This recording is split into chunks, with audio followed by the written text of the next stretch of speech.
Hello વિદ્યાર્થી મિત્રો, જોઈશું આપણે ધોરણ 10 નો એક ગણિતનો એક અગત્યનો પ્રશ્ન.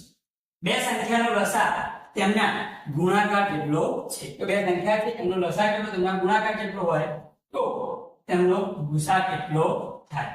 હવે બે સંખ્યાનો લસાઅ ગુણાકાર કેટલો ક્યારે થાય? જ્યારે એ બંને સંખ્યા અવિભાજ્ય હોય ત્યારે. બંને સંખ્યા કેવી હોય? અવિભાજ્ય. દાખલા તરીકે એક સંખ્યા 3 અને બીજી સંખ્યા 5 છે. તો આ બંનેનો લસાઅ કેટલો થશે? બંનેના ગુણાકાર કેટલો કે 15 થશે. બરાબર? ત્યારે એનો ગુસાઅ કેટલો થાય? a 2 b 1 c 0 d 1 પણ નહીં. તો આપણો જવાબ આવશે b 1. જ્યારે બે સંખ્યાનો લસાઅ તેના ગુણાકાર કેટલો હોય ત્યારે એનો ગુસાઅ કેટલો થાય? 1. એટલે કે જો બંને સંખ્યા અવિભાજ્ય હોય તો એનો ગુસાઅ કેટલો આવે? 1 આવે. આવા વિડિયો જોવા માટે મારી આ ચેનલને સબસ્ક્રાઇબ